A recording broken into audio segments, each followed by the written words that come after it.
কেমনে ধনী হবেন? এই 50 লক্ষ টাকা আপনাকে দিয়ে দিলাম, দেবীনগরের প্রত্যেক মানুষকে বললাম নাও তোমাদের 50 লক্ষ টাকা দিয়ে দিচ্ছি।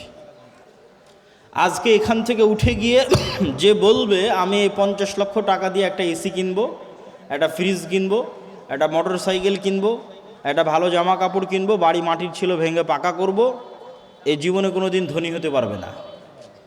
কেন ধনী হতে পারবে না? ওটাই অল্প তুষ্টির সাথে সম্পর্ক করে আলোচনা আপনাকে বুঝাচ্ছি।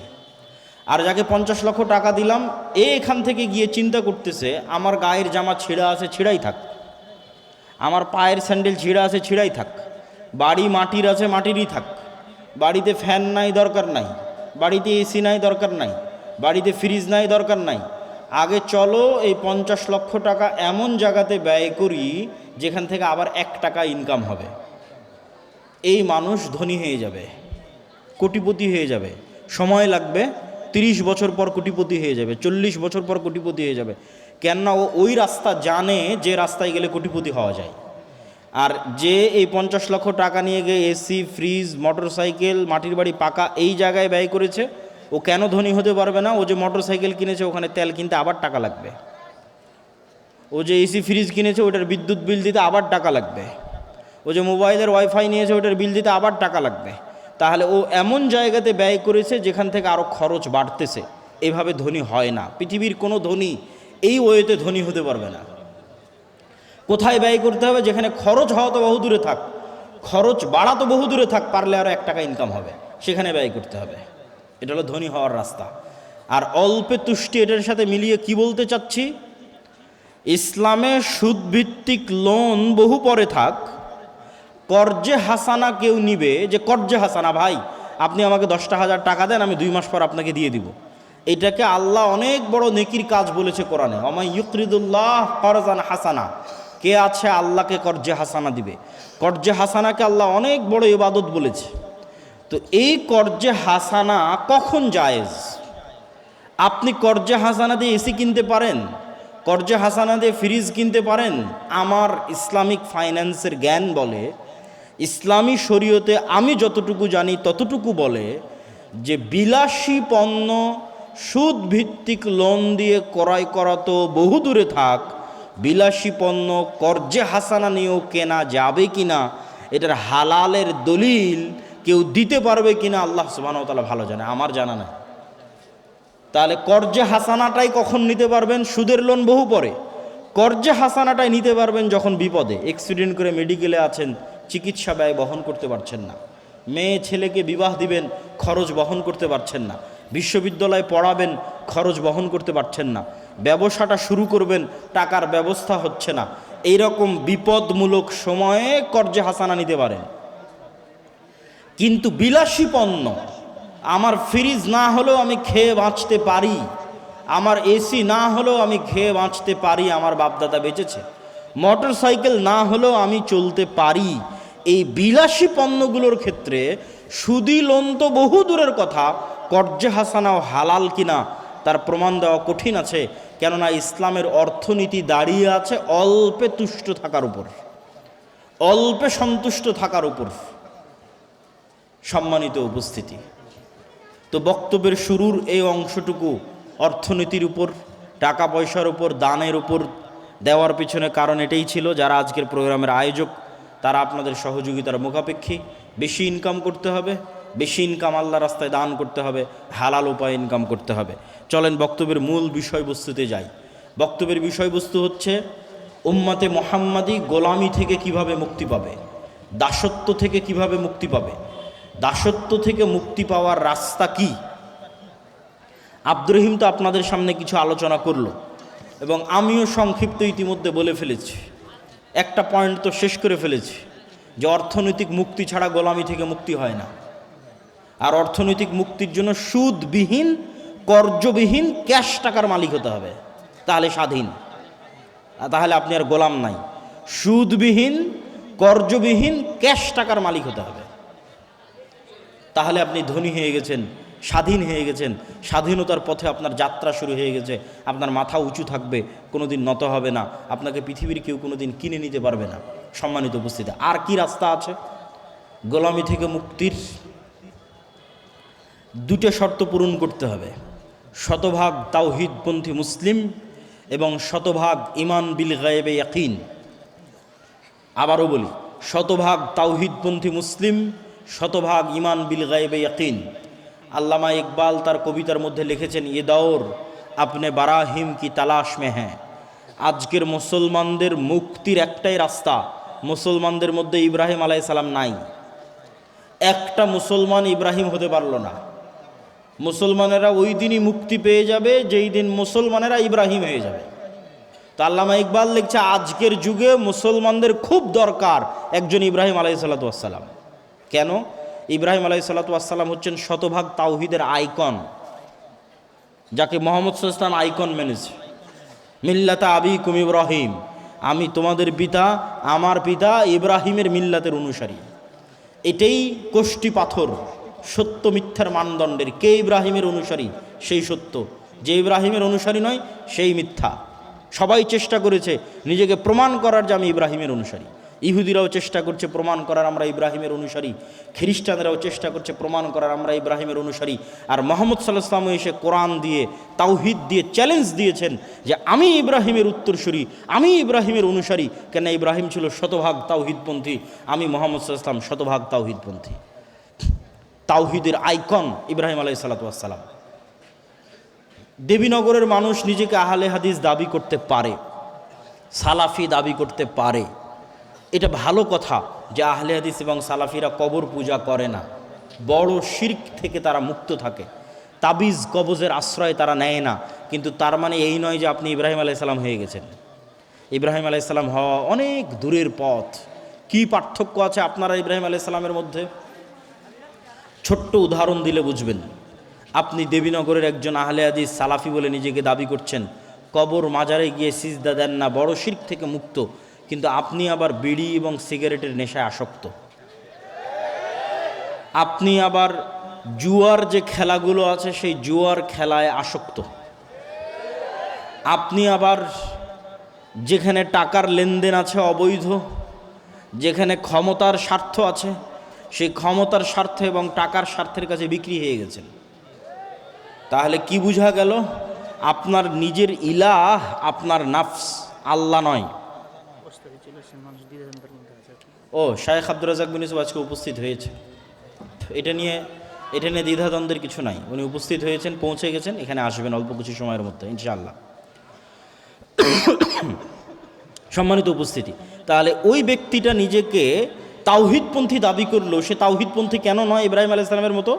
ওর ইলাহ ওই কবর না হলেও, ওর ইলাহ হিন্দুদের ওই দেবদেবী মা কালী না হলেও, ওর ইলাহ ওর নিজের নাফস। ইলাহাহু হাওয়া, আল্লাহ কোরআনে বলেছে যে তারা ইলাহ বানিয়ে নিয়েছে নিজের নাফসকে, নিজের মনের প্রবৃত্তিকে ইলাহ বানিয়ে নিয়েছে। ওর মন চাচ্ছে বিড়ি সিগারেট খাবে, খাচ্ছে। ওর মন চাচ্ছে মদ জুয়া আড্ডা গাঞ্জার আড্ডায় ব্যস্ত থাকবে, থাকছে। ওর মন চাচ্ছে খেলার জুয়ায় ব্যস্ত থাকবে, থাকছে। তাহলে ও এখনো তার কালবে সব দিক থেকে আল্লাহকে প্রাধান্য দিতে পারেনি। শতভাগ ইব্রাহিম আলাইহিস সালামের মতো তাওহীদ মানে আল্লাহ যা ভালোবাসে আপনার কাল পাগলের মতো ওইটাকে ভালোবাসবে। আল্লাহ যা ঘৃণা করে আপনার কাল ওইটাকে পাগলের মতো ঘৃণা করবে। আল্লাহ সুবহানাহু ওয়া তাআলা যা করতে বলেছে আপনি ওটাকে পাগলের মতো করবেন। আল্লাহ যা করতে বিরত থাকতে বলেছে তা থেকে পাগলের মতো বিরত থাকবেন। আপনার কাল্ব যেদিন এরকম পরিপূর্ণ স্বাধীন হয়ে যাবে, এখানে টাকার আধিপত্য নাই, ক্ষমতার আধিপত্য নাই, জুয়া নেশা বিড়ি সিগারেটের আধিপত্য নাই, এখানে নারীর আধিপত্য নাই, এখানে আধিপত্য আছে শুধু আল্লাহ সুবহানাহু ওয়া তাআলার, তখন এবার আপনি ইব্রাহিম আলাইহিস সালামের মতো শতভাগ তাওহীদপন্থী মুসলমান। এরকম মুসলমান ছাড়া উম্মতে মুহাম্মাদের মুক্তি সম্ভব নয়। 2 নম্বর বলেছি ঈমান বিল গায়বে ইয়াকিন। গায়েব কি? আব্দুর রহিম ফেরেশতার কথা বলছিল, এটাই গায়েব। আব্দুল্লাহ বিন আব্দুর রাজ্জাক উপস্থিত হয়েছে, এটা গায়েব নয়, চোখে দেখা যাচ্ছে। আব্দুর রাজ্জাক বিন ইউসুফ উপস্থিত হবে, এটা চোখে দেখা যাবে একটু পরেই। কিন্তু গায়েব কোনটা? এখানে ফেরেশতারা উপস্থিত হয়েছে, এটা গায়েব। এই গায়েব যেই দিন আপনি চোখে দেখতে পাবেন, মানে চোখে দেখা জিনিসের মতো বিশ্বাস করতে পারবেন, ওই দিন উম্মতে মুহাম্মাদের মুক্তি হয়ে গেছে। এই জন্য একটা ঘটনা মনে রাখতে হবে, আসহাবুল উখদুদের ঘটনা। ওয়ামা নাকামু মিনহুম ইল্লা ইউমিনু বিল্লাহিল আজিজিল হামিদ। আসহাবুল উখদুদকে বলা হলো ঈমান ছাড়ো, না হলে এই যে জাহান্নামের আগুন, এই আগুনে ঝাঁপ দাও। তো আসহাবুল উখদুদ ইমান পরিত্যাগ না করে ওই আগুনে ঝাঁপিয়ে পড়ল। তো আপনি কি মনে করেন এই আগুনে ঝাঁপিয়ে পড়া এত সহজ? আজকে দেবীনগরে একটা আগুন জ্বালালাম আর আপনাদের বললাম হয় ইমান ছাড়াও আগুনে ঝাঁপা এত সহজ নয়। কখন সহজ ওটার রাস্তা বলে দিই, সেটাই ইমান বিল গায়বে ইয়াকিন। ওই আসহাবুল উখদুদ ওই আগুনের মধ্যে আগুন মনে করে ঝাঁপিয়ে পড়েনি, ওরা দেখতে পাচ্ছিল চাক্ষুষ যে আগুনই তো জান্নাত, এটা দেখতে পেয়েছে যে আমরা যে আগুনের মধ্যে ঢুকছি আমরা তো জান্নাতে ঢুকতেছি।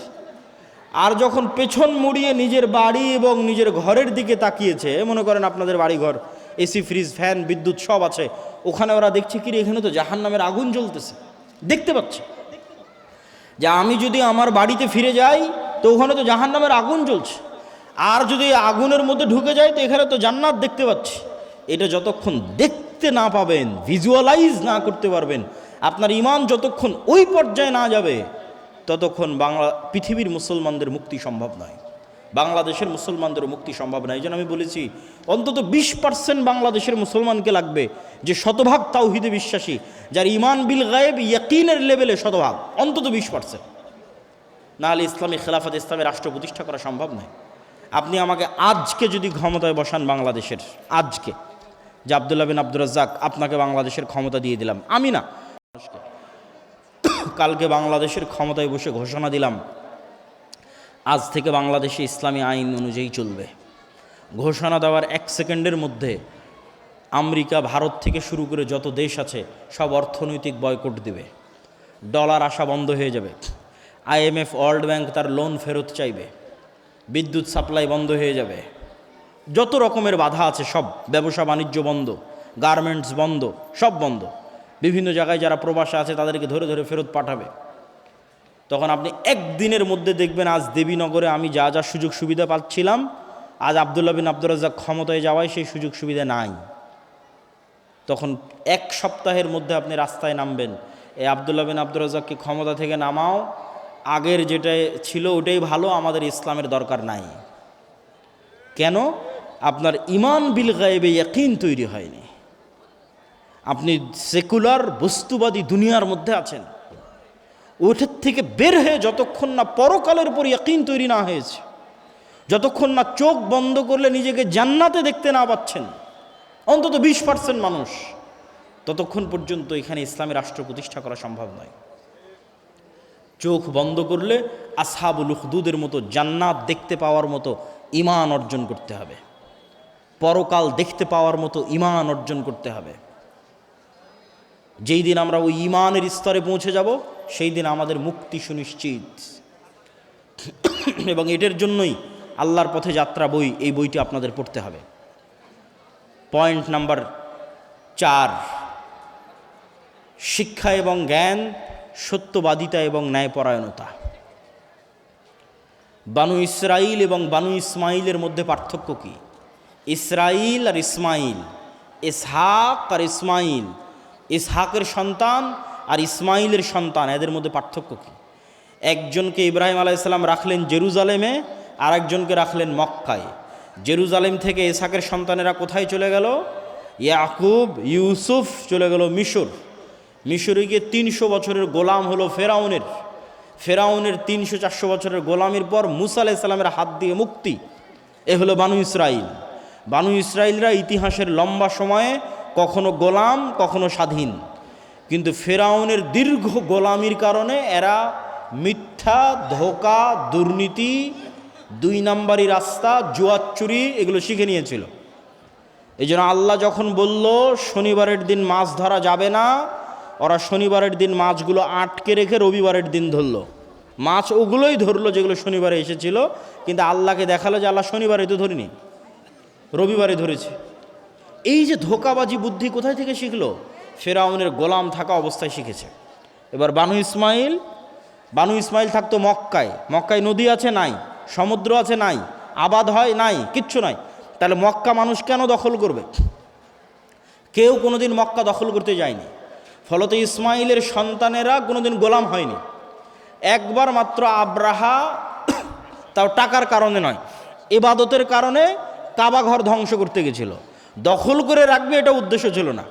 ও ইয়েমানে একটা কাবা ঘর বানিয়েছিল, সেখানে মানুষ যেত না, সেই রাগে ও কাবাঘর ধ্বংস করতে এসেছিল, ব্যর্থ হয়েছে। তো মুহাম্মদ সাল্লাল্লাহু আলাইহি ওয়াসাল্লাম পর্যন্ত ইসমাইলের সন্তানেরা কেউ কোনোদিন গোলাম ছিল না, কৃতদাস ছিল না। যেহেতু গোলাম ছিল না, সেহেতু ইসমাইলের সন্তানেরা বেশিরভাগই মিথ্যা, 2 নাম্বারি, ধোঁকা, জুয়াচুরি এগুলো জানতো না।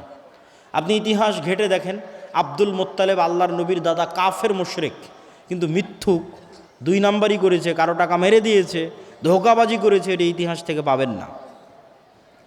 আল্লাহর নবীর চাচা আবু তালেব কাফের মুশরিক অবস্থায় মৃত্যু হয়েছে, কিন্তু ধোঁকাবাজ, ওয়াদা খেলাফকারী, টাকা নিয়ে মেরে দেয়, জবরদখল করে, অন্যায়কারী, এরকম কোনো ইতিহাস আবু তালেবের জীবনী থেকে খুঁজে বের করতে পারবেন না।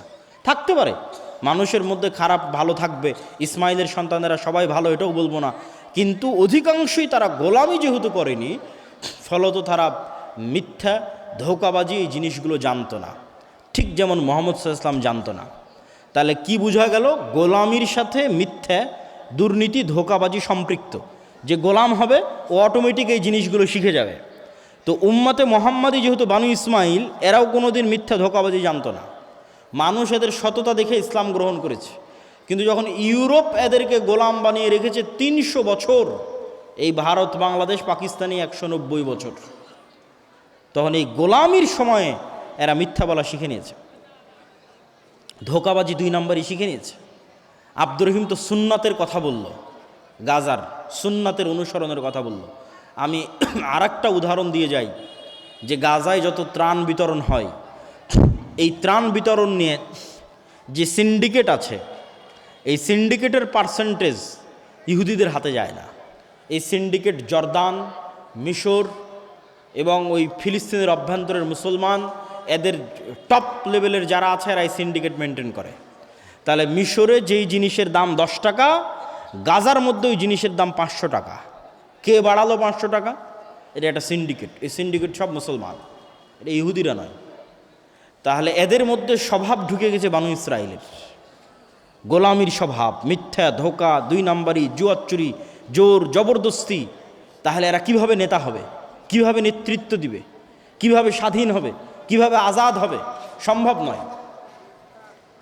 এই জন্য সত্যবাদিতা, ন্যায়পরায়ণতা একটা মানদণ্ড, যেই মানদণ্ড দিয়ে উম্মতে মুহাম্মাদি নেতা হতে পারে, নেতা হওয়া সম্ভব। তো আমাদের ওপর গণতন্ত্রকে চাপিয়ে দেওয়া আছে গোলাম তৈরির কারখানা হিসেবে। গণতন্ত্র হচ্ছে গোলাম বানানোর কারখানা। এখান থেকে কি তৈরি হয় বলেন তো? গণতন্ত্র থেকে কি তৈরি হয়? একটু জোরে বলতে হবে, কি তৈরি হয়? গোলাম তৈরি হয়। কিভাবে?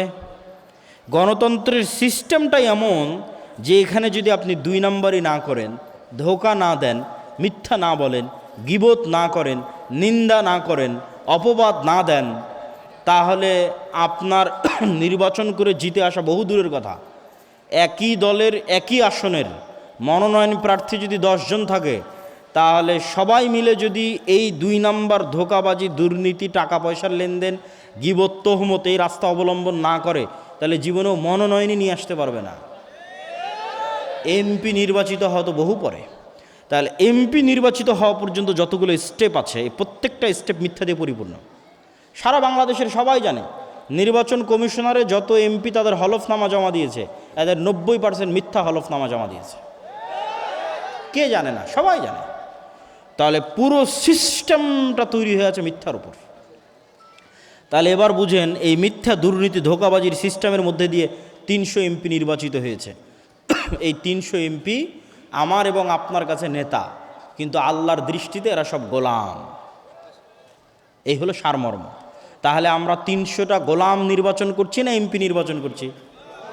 একটু জোরে বলতে হবে, সাহস নাই নাকি আপনাদের? গোলাম নির্বাচন করছি। এই গোলাম যেহেতু একদম নিম্ন লেভেল থেকে দুর্নীতি করে অভ্যস্ত, এই গোলাম যেদিন এমপি হবে, এই গোলাম যেদিন মিনিস্টার হবে, এই গোলাম যেদিন প্রাইম মিনিস্টার হবে, সেই দিন এই গোলামকে কিনে নেওয়া ভারত আর আমেরিকার 2 মিনিটের ব্যাপার। কেননা ও তো আগে থেকেই টাকার কাছে বিক্রি হয়ে আছে। তাহলে যতক্ষণ আপনি সত্যবাদিতা, ন্যায়পরায়ণতার উপর না দাঁড় করাতে পেরেছেন জাতিকে, ততক্ষণ পর্যন্ত নেতা তৈরি হবে না, গোলাম তৈরি হবে। সে এমপি হলেও গোলাম, সে মিনিস্টার হলেও গোলাম, সে প্রাইম মিনিস্টার হলেও গোলাম।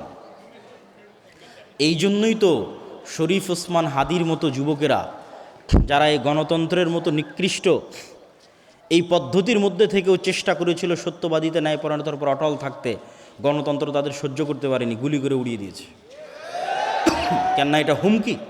এরকম সত্যবাদী, এরকম ন্যায়পরায়ণ 500 জন যুবক, এরকম ন্যায়পরায়ণ সত্যবাদী শিক্ষিত জ্ঞানী গুণী 500 যুবক যদি বাংলাদেশে তৈরি হয়ে যায়, তাহলে শুধু বাংলাদেশে ইসলাম প্রতিষ্ঠা সম্ভব নয়, সারা পৃথিবী বিজয় করা সম্ভব। কিন্তু এই গুণগুলো থাকতে হবে। ইমান বিল গায়বে ইয়াকিন থাকতে হবে, শতভাগ তাওহীদ থাকতে হবে, জ্ঞান এবং শিক্ষা থাকতে হবে, সত্যবাদিতা ন্যায়পরায়ণতা থাকতে হবে, অর্থনৈতিক মুক্তি থাকতে হবে। আর সর্বশেষ দুটো জিনিস লাগবে আল্লাহর সাহায্যের জন্য, যেটা বলে আমার বক্তব্য শেষ করব। আল্লাহর সাহায্য ছাড়া ইসলাম এবং মুসলমানদের মুক্তি সম্ভব নয়। আল্লাহর সাহায্য ছাড়া ইসলাম এবং মুসলমানদের বিজয় সম্ভব নয়। ইসলাম এবং মুসলমানদের বিজয়ের পূর্ব শর্তই আল্লাহর সাহায্য। আমি আপনি কে? মুহাম্মদ সাল্লাল্লাহু আলাইহি ওয়াসাল্লামের বিজয় হয়নি আল্লাহর সাহায্য ছাড়া। উনি বদরে বিজয় নেওয়ার জন্য আগের রাতে লম্বা সালাত আদায় করছেন। আবু বকর রাদিয়াল্লাহু তাআলা আনহু বলছেন, কাফাকা মুনাশাদাতাকা রব্বাক, যথেষ্ট হয়েছে, এত দোয়া করতে হয়, এত লম্বা সালাত আদায় করতে হয়। কিন্তু মুহাম্মদ সাল্লাল্লাহু আলাইহি ওয়াসাল্লাম খুব ভালোভাবে জানেন, তিনি যত বড় নবী হন, যত বড় আল্লাহওয়ালা হন, যত সর্বশ্রেষ্ঠ রাসূল হন, আল্লাহ যদি তাকে সাহায্য না করে উনি জিততে পারবেন না। আর আল্লাহর সাহায্য ততক্ষণ আসবে না যতক্ষণ না উনি সালাত আদায় না করেন, যতক্ষণ না উনি রাতের সালাতে আছেন, যতক্ষণ না উনি সকাল সন্ধ্যার জিকিরে আছেন, ততক্ষণ আল্লাহর সাহায্য তার উপর আসবে না। এটা উনি আমাদের চেয়ে ভালো জানেন, এটা উনি আবু বকর রাদিয়াল্লাহু তাআলা আনহুর চেয়ে ভালো জানেন। এই জন্য মুসলমানদের মুক্তির কোনো রাস্তা নাই সালাত ছাড়া। সালাত নাই, আল্লাহ সুবহানাহু ওয়া তাআলার গন্তির মধ্যে নাই, আল্লাহ সুবহানাহু ওয়া তাআলার কাউন্টের মধ্যে নাই। আল্লাহ সুবহানাহু ওয়া তাআলা তাকে গণে না, ধরে না, মুসলমান হিসেবে ধরে না, মানুষ হিসেবে ধরে না। সে কে? আল্লাহ সুবহানাহু ওয়া তাআলা তাকে চেনে না। তাহলে 16 কোটি বেনামাজি ভোট দিয়ে ইসলাম বিজয় করা সম্ভব নয়। সালাত আদায় করে মসজিদ পূর্ণ করতে হবে। সারা বাংলাদেশের যদি সব ওসি ডিসি এসপি মন্ত্রী মিনিস্টার আজকে বলে আমি সত্যবাদী ন্যায়পরায়ণ হয়ে গেলাম, 80% ইসলাম প্রতিষ্ঠা হয়ে যাবে। 80%। সরকার পরিবর্তন হয়, এরা তো পরিবর্তন হয় না, এরা তো ওদের জায়গাতেই থাকে। গত 16 বছরে এরাই ছিল, এখনও আছে, আগামী 5 বছর যে সরকার ক্ষমতা আছে ওরাই থাকবে। তা এরা তো আমাদের ঘরের সন্তান। ওসি ডিসি এসপি মন্ত্রী মিনিস্টার তো অন্য ঘর থেকে আসেনি, দেবীনগর থেকে গেছে, বাংলাদেশ থেকে গেছে, গাইবান্ধা থেকে গেছে। এরা যদি আজকে বলে যে আমি সত্যবাদী ন্যায়পরায়ণ থাকবো, কালকে 80% ইসলাম প্রতিষ্ঠা হয়ে যাবে। কেন বলছে 80%? ইসলাম রাষ্ট্রে যাওয়ার ব্র্যান্ডিং হচ্ছে ন্যায়। রাসূল সাল্লাল্লাহু আলাইহি ওয়াসাল্লাম ঈসা ইবনে মারিয়ামের ব্র্যান্ডিং করেছেন, লা তাকুমুস সাআহ হাত্তা ইয়ানজিলা ঈসা ইবনে মারিয়াম। ততক্ষণ পর্যন্ত কিয়ামত সংঘটিত হবে না যতক্ষণ ঈসা ইবনে মারিয়াম অবতীর্ণ না হয়। আর ঈসা ইবনে মারিয়াম অবতীর্ণ হয়ে কী করবে? ইয়াকসিরুস সালিব, ক্রুশ ভেঙে দিবে আর সারা পৃথিবীতে ন্যায় প্রতিষ্ঠা করবে। আল্লাহু আকবার।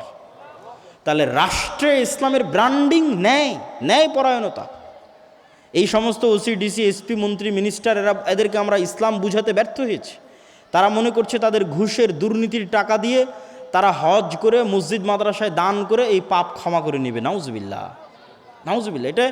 এইটা মুনাফিকি। বরং তাদের বোঝা উচিত ছিল তারা যেই পদে আছে ওই পদে সে ওই দানবীরের এবং তাহাজ্জুদ গুজারের চেয়ে বেশি নেকি অর্জন করতে পারত যদি রাসূল সাল্লাল্লাহু আলাইহি সাল্লামের এই হাদিসকে ফলো করতো, যে সাবআতু ইউযিল্লুহুমুল্লাহ ইয়াওমা লা যিল্লা ইল্লা যিল্লুহ, ইমামুন আদিল। 7 শ্রেণীর মানুষকে আল্লাহ তার আরশের ছায়া দিবেন। তার মধ্যে সালাত আদায়কারীকে অতিক্রম করে গেছে, দানবীরকে অতিক্রম করে গেছে, যে সে হচ্ছে ইমামুন আদিল। রাতের তাহাজ্জুদের সালাত এবং দান এটিকে অতিক্রম করে গেছে, যে তার পদে দায়িত্ব পালন অবস্থায় ন্যায়পরায়ণ। তাহলে ওই ওসি হারাম টাকা দিয়ে হজের নেকি অর্জন করতে চায়। আরে পাগল, ওখানে বসে থেকে তুমি ন্যায় প্রতিষ্ঠা করো, তাহলে তো তুমি এমনি এর চেয়ে বেশি নেকি বাবা। আল্লাহ রাসূল ঘোষণা দিয়ে রেখেছে।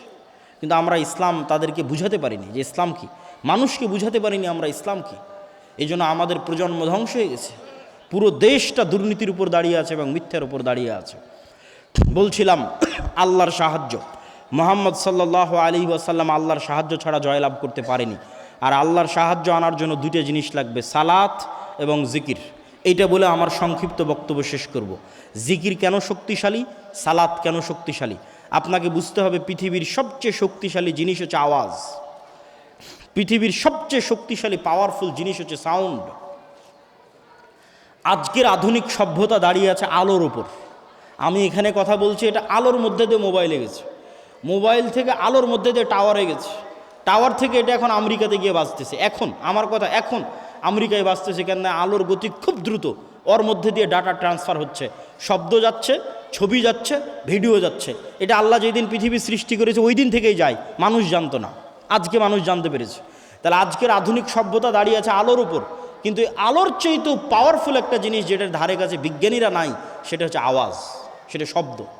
এটার কিছু জ্ঞান আল্লাহ সুলাইমান আলাইহিস সালাতু ওয়াস সালামকে দিয়েছিলেন, কিছু।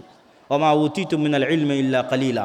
দেখেন আমি আজকে এখানে যা বক্তব্য দিচ্ছি, এখন যদি একজন চাইনিজ মানুষ এখানে বসে থাকে, তাহলে ওর কাছে এটা বক্তব্য মনে হবে না আওয়াজ, শুধু আওয়াজ। আর এখানে যদি একটা চাইনিজ এসে বক্তব্য দেয়, আপনারা কি মনে করবেন এটা বক্তব্য চলতেছে না শুধু আওয়াজ চলতেছে? শুধু আওয়াজ চলতেছে। এইরকমই আওয়াজের একটা ফরম্যাট উচ্চারণ করলে এখানে যে পিঁপড়া চলতেছে, এখানে যে মাছি এবং মশা আছে, কোন আওয়াজ ওই মশা মাছি বুঝে ওটা যদি আমি উচ্চারণ করতে পারতাম ওই স্টাইলটা, যেমন আমি এখন একটা আওয়াজের ধরন উচ্চারণ করতেছি, ঠিক যখন আরবি বলতেছি ওটা আর এক ধরন, ইংরেজি বলতেছি ওটা আওয়াজের আর এক ধরন, তো আওয়াজের কোনো একটা ধরন উচ্চারণ করলে ওই মাছি বুঝতো যে আমি মাছিকে বলতেছি মাছি তুমি এখান থেকে উড়ে যাও, ও সাথে সাথে উড়ে যেত। আওয়াজের কোনো একটা ধরন উচ্চারণ করলে পাখি বুঝতো এবং পাখি আমার কথা বুঝে বলতেও পারতো, আমিও তার কথা বুঝতে পারতাম। এই জ্ঞান আল্লাহ সুলাইমান আলাইহিস সালাতু ওয়াস সালামকে দিয়েছিলেন। পুরো পৃথিবীর সব কিছু আওয়াজ বুঝে, আওয়াজ শুনে। আওয়াজ পৃথিবীর সবচেয়ে শক্তিশালী টেকনোলজির নাম। সুলাইমান আলাইহিস সালাতু ওয়াস সালাম বললেন রানী বিলকিসের সিংহাসনকে নিয়ে আসতে হবে।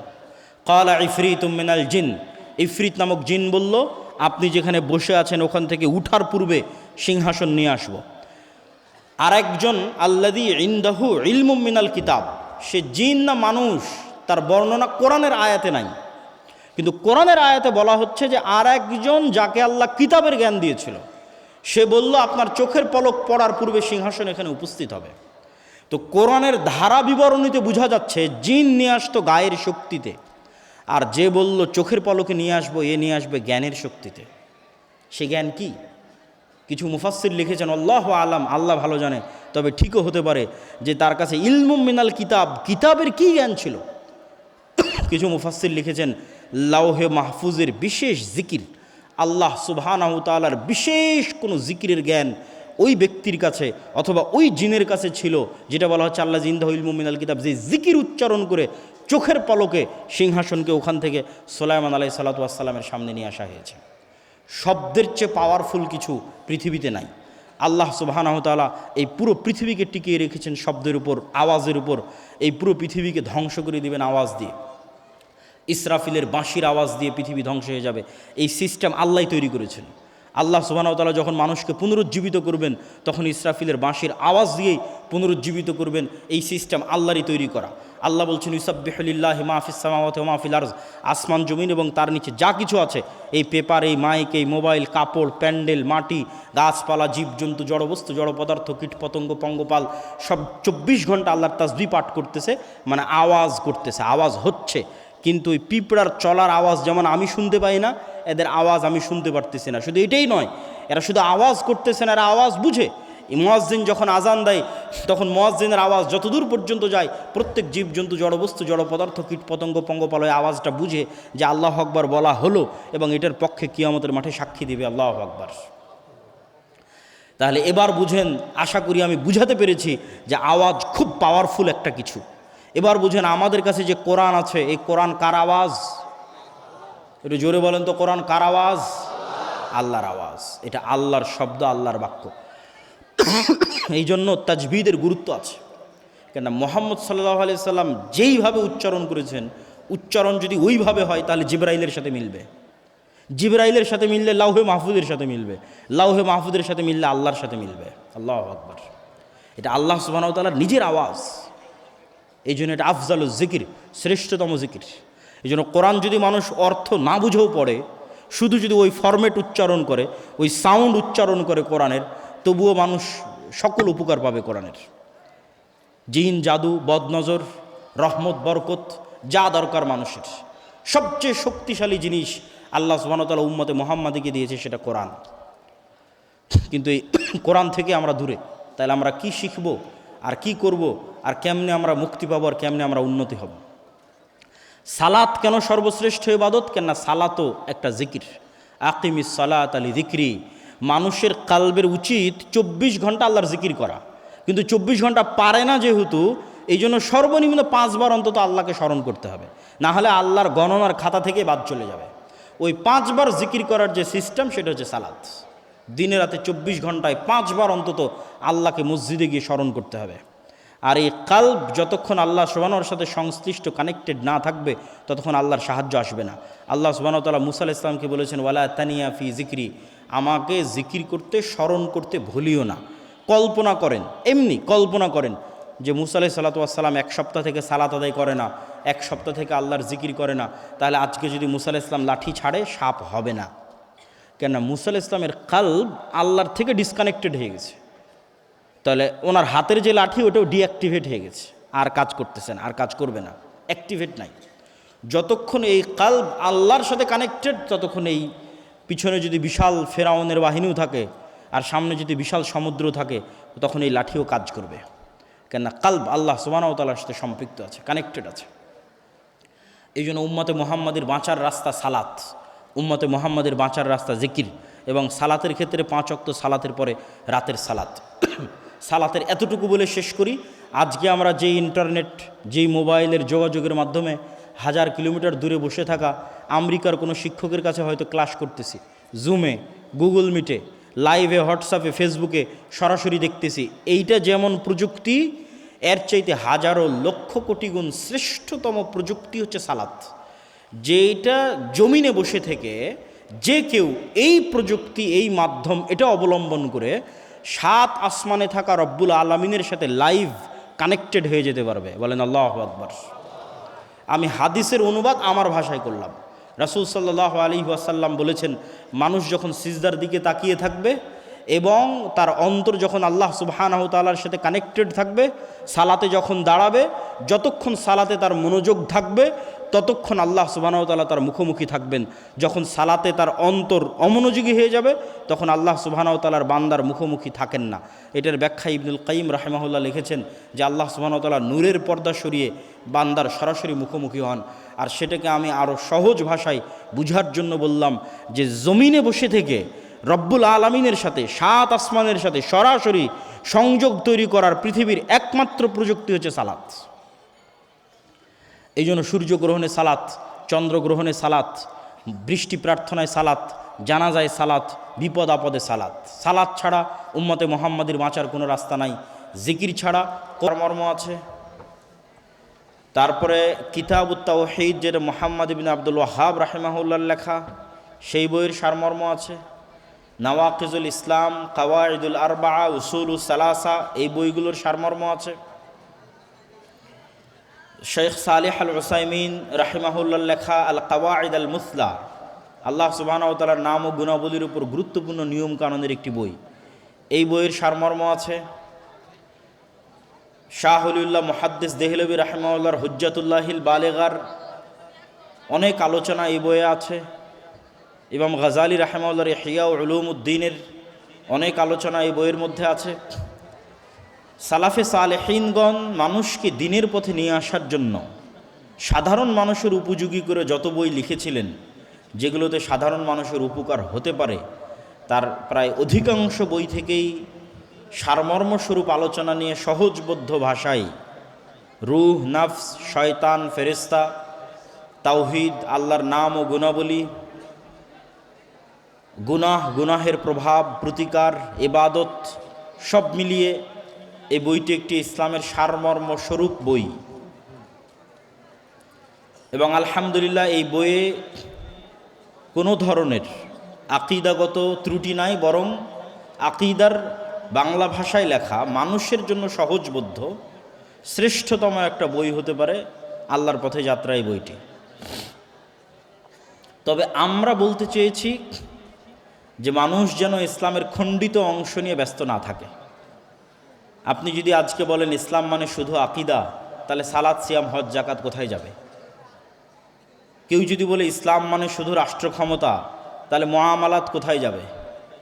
তা আমরা এটি ফুটিয়ে তুলতে চেয়েছি যে ইসলামের যে একটি সামগ্রিক রূপ, যেখানে অবশ্যই আকিদা সবচেয়ে গুরুত্বপূর্ণ। এই জন্য এই বইয়ের অধিকাংশ আলোচনাই আকিদার উপর, এবং ব্যতিক্রমধর্মী একটি আকিদার বই হিসেবে গণ্য হতে পারে এই বইটি। কিন্তু তার পাশাপাশি আর অন্যান্য গুরুত্বপূর্ণ আলোচনাও এই বই স্থান পেয়েছে।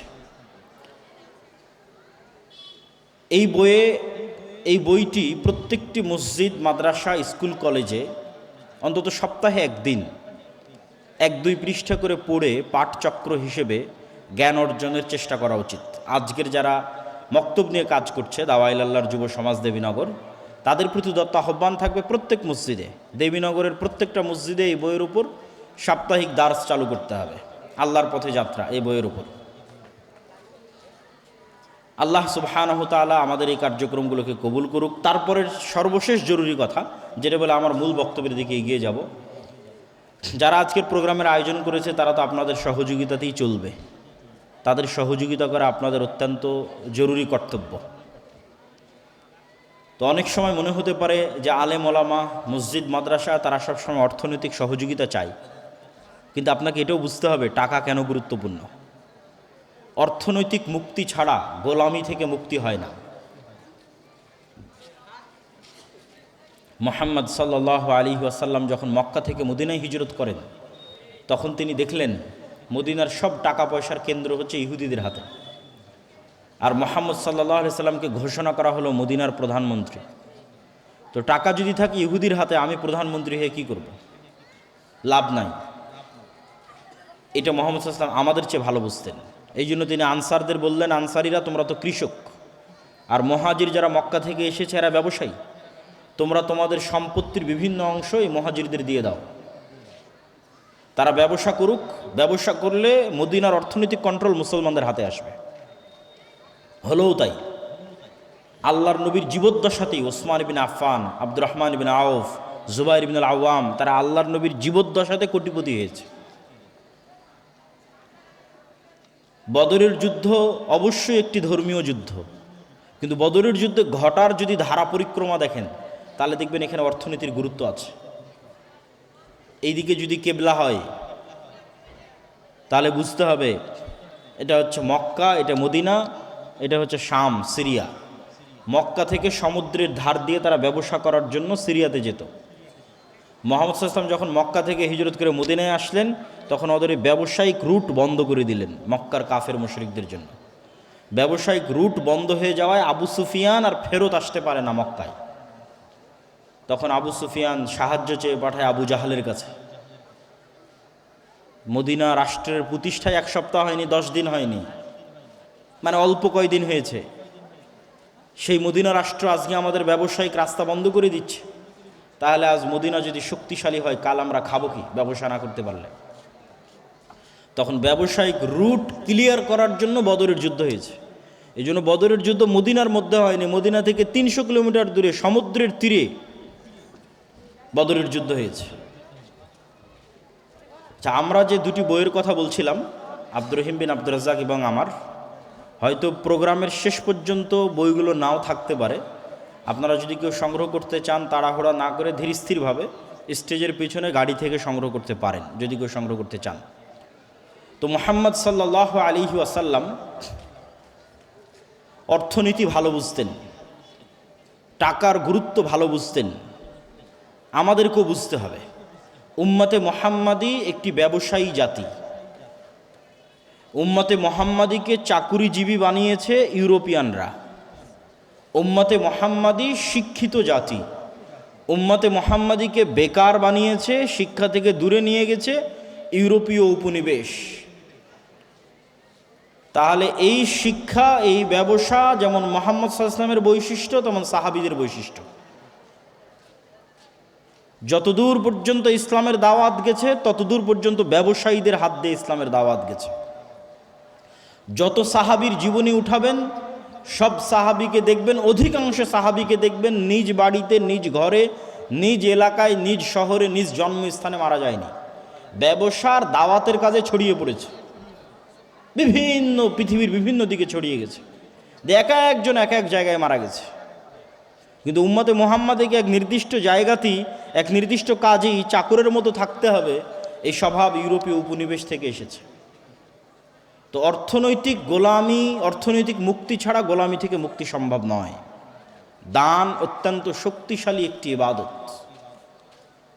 আমরা কেউ গ্যারেন্টি দিয়ে বলতে পারবো না যে যখন থেকে সালাত ফরজ হয়েছে আমার ওপর তখন থেকে আমি একদিনও সালাত কাজা করিনি, অতএব আল্লাহ তুমি আমাকে জান্নাত দিতে বাধ্য। এই চ্যালেঞ্জ দেওয়ার ক্ষমতা মানুষের নাই।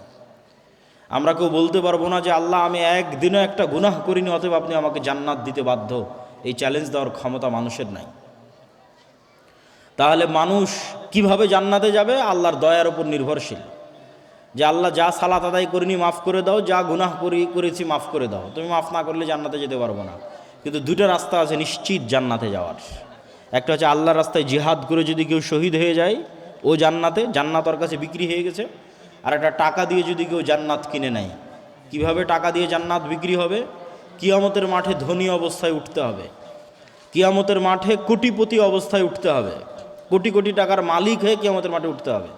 কিন্তু ওই টাকার মালিক কিয়ামতের মাঠে নতুন করে হওয়া যাবে না, এই দুনিয়াতে থাকতেই কিয়ামতের অ্যাকাউন্টে জমা দিতে হবে। তাহলে কিয়ামতের মাঠে যখন কোটিপতি অবস্থায় উঠবেন তখন যত পাওনাদার আছে, যত জরিমানা হবে সব পরিশোধ করতে পারবেন। দুনিয়াতেই যদি জরিমানা দিয়ে ইবাদতের কমতি পূরণ করা যায়, দুনিয়াতেই যদি জরিমানা দিয়ে গুনাহের কাফফারা দেওয়া যায়, পরকালের মাঠেও দেওয়া যাবে। হজ করতে গেছেন, হজ করতে গিয়ে ভুল হয়েছে, মুআল্লিম বলছে দম দাও, টাকা দাও, খাসি দুম্বা কুরবানি করব, ইবাদতের কমতি পূরণ হয়ে যাবে।